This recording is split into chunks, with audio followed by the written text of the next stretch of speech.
अस्सलाम वालेकुम दोस्तों, इस किस्त के आगाज़ में हमें यानी शहर की हवेली का मंजर दिखाया जाता है। हवेली के सहन में रात का खाना लगा दिया जाता है। असरीगुन बानो समेत तमाम लोग खाने की मेज़ के ऊपर मौजूद होते हैं। जेर कुतई और ओलगिन खातून भी बहुत ज्यादा खुश दिखाई दे रहे होते हैं, जबकि अख्तमूर परेशान होते हुए मेलून खातून से कहता है, चची अलचीचिक अभी तक नहीं आई, क्या कोई खबर है? जवाबन आयशा खातून कहती है, कोई खबर नहीं बेटा, हमने कासिद भेजा लेकिन अभी तक कोई जवाब नहीं आया। मैं भी परेशान हूँ। फिर मेलून खातून परेशान होते हुए कहती है, कहाँ रह गई हो अलचीचिक, तुम अच्छी खबर लाने वाली थी। इस पर मेलून खातून कहती है, खैरियत है आयशा खातून, खैरियत है, लेकिन अभी के लिए ये एक राज है। इसी लम्हे वहाँ पर उस्मान साहब आ जाते हैं। उस्मान साहब को देखकर तमाम लोग सलाम करते हैं और फिर उस्मान साहब के बैठते साथ ही तमाम लोग बैठ जाते हैं और फिर बिस्मिल्लाह पढ़कर सब लोग खाना खाना शुरू कर देते हैं। और उस्मान साहब कहते हैं, आपने हमारी दावत कबूल की, आबाद रहे, हमने अपनी रोटी आपसे बांटी और अब वक्त आ गया है हम अपने दर्द और मकासद भी बांटे। यहाँ सरदों पर 40 लुमड़ियाँ पाई जाती है। हर लुमड़ी की दुम दूसरी लुमड़ी से टकराती है। हम ऐसे मसाइल का हल तलाश करने की कोशिश करते हैं। जवाबन असरीगन बानो कहती, मैं देख रही हूँ उस्मान बे, मैं देख रही हूँ। और सबसे बड़ी लुमड़ी तकफुर वैलीनेस है। वो समझता है कि सुल्तान महसूद के साथ मुलाकात करने के बाद इन सरजमीनों के हर पत्थर को अपनी मर्जी से हरकत दे सकता है। तो उस्मान साहब कहता है, मैं जानता हूँ, उसने सलाम भेजा है। तकफुर वैलीनेस भेड़िए के साथ खाता है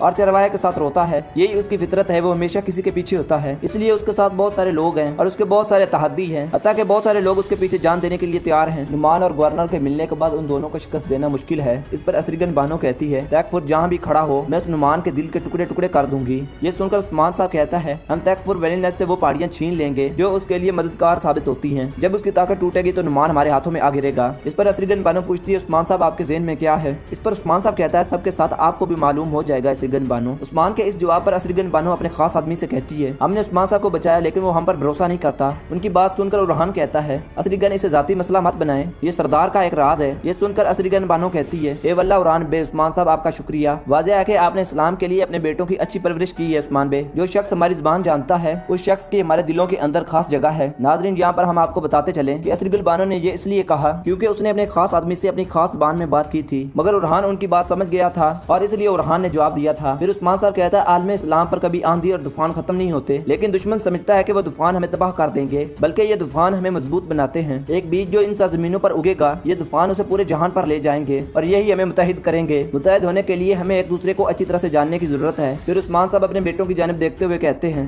और हमारे बेटों ने इसी ख्याल की वजह से परवरिश पाई है। इन्हें मेरे शेख अदब वाली ने तरबियत दी और अब कुमरुल अब्दाल के सुपुर्द हैं। जवाबन कुमरुल अब्दाल कहते हैं, अल्हम्दुलिल्लाह, अल्लाह ने मुझे ये इज्जत नसीब फरमाई। हमारा फिक्र और मकसद अल्लाह की रस्सी को मजबूती से पकड़ना है और अपने बच्चों को भी इसकी तरबियत देनी है। कुरान पाक की एक आयत में कहा गया है, अल्लाह की रस्सी को मजबूती से पकड़ो और एक दूसरे से जुदा ना हो। असरीगन बानो कहती, मैं जब भी ये सुनती हूँ तो मैं कांप जाती हूँ, इस आयत से क्या मुराद है? जवाबन कुमरुल अब्दाल कहता है, रसूलुल्लाह सल्लल्लाहु अलैहि वसल्लम को अल्लाह ताला ने बताया, अल्लाह की रस्सी आसमान से लेकर जमीन तक लटकी हुई है। यकीनन हम अपनी आंखों से उस रस्सी को नहीं देख सकते, हम उसे अपने दिल के नूर से देख सकते हैं। हम जानते हैं कि यह रस्सी कुरान करीम और इस्लाम है, ये इस्लाम का मकसद है। और नाज़रीन, हम देखते हैं कि अख्तमूर बहुत ही बेचैन होता है और मुसलसल अलचीचिक के बारे में सोच रहा होता है। उधर सुल्ताना बैठकर खाना खा रही होती है और अलाउद्दीन बहुत ज्यादा बेचैन होता है और फिर कहता है, हम अब तक इंतजार क्यों कर रहे हैं? यहाँ पर गुजरा हुआ हर मिनट ज़ाया हो रहा है। हमने फौज तैयार करनी है और आप बेंगे के पीछे पड़ी हुई हैं। तो वादा सुल्ताना कहती है, अली समझो कि वादा कोई भी काम अधूरा नहीं छोड़ती। बेंगे जैसे प्यादे को मैं कभी भी माफ नहीं करूंगी। उन्होंने हमसे जो कुछ भी लिया वो सब कुछ हमें वापस करेंगे। वो बेंगे दर्द से चीखे कि मैं उसकी जान ले लूंगी, मैं उसका खात्मा इस तरह करूंगी कि ये बात सदियों तक याद रखी जाएगी। ये सुनकर अलाउद्दीन उसके पास बैठ जाता और कहता है, वादा आपकी ख्वाहिश हमें मुश्किल में डाल देगी। तो सुल्ताना चिल्लाते हुए कहती, ख्वाहिश नहीं, इंतकाम। मुझे कोई धोखा नहीं दे सकता, जो ऐसा करेगा वो उसका हिसाब देगा। आप देखेंगे, हर कोई देखेगा। उधर हम देखते हैं कि यानी शहर का दरवाजा खुलता है। बाला खातून बेंगे खातून सिपाहियों के साथ हवेली के अंदर दाखिल होती है। दाखिल होते साथ ही उस्मान उस्मान अख्तमूर अख्तमूर कहती चली जाती है। ये देखकर सब लोग एकदम से खड़े हो जाते हैं और बाला खातून भी घोड़े से उतरते साथ ही आगे भागती ही चली जाती है। ये देखकर उस्मान साहब परेशान होते हुए कहता है कि मुझे बताओ कि क्या हुआ है? फिर अख्तमूर पूछता है, अलचीची कहाँ है? तो बेंगे खातून कहती है, इस मियां ने अलचीची को गवाह कर लिया। तो अख्तमूर कहता है, अम्मा ये कैसे हो सकता है? ये सुनने के बाद मेलून खातून भी परेशान हो जाती है। अलचीची का हमला थी, वो आपको खुशखबरी देने जा रही थी। ये सुनकर अख्तमूर समेत तमाम लोग चौंक जाते हैं। अख्तमूर कहता है, क्या मैं बाप बनने जा रहा हूँ? फिर उस्मान साहब कहते हैं, उसे कैसे अगवा किया गया? बेंगे खातून कहती है, हमने हर तरफ तलाश किया लेकिन कोई निशान नहीं मिला। हमने कबीले से लेकर यानी शहर तक हर चीज तलाश की। उस्मान साहब कोई भी निशान नहीं मिला, ना ही अलचीची का और ना ही सिपाहियों का। फिर बाला खातून कहती, खबर देने वाला जख्मी सिपाही भी शहीद हो गया। हम ये नहीं जान सके वो कहाँ पर गात लगाकर बैठे थे। ये सुनकर उस्मान साहब को बहुत ज्यादा गुस्सा आता और कहता है, सिपाहियों हर जगह तलाश करो, अब हम दीवान में जा रहे हैं। और फिर अख्तमूर से कहता है कि आप फिक्र ना करो, हम अलचीची को और आपके बच्चों को तलाश करेंगे।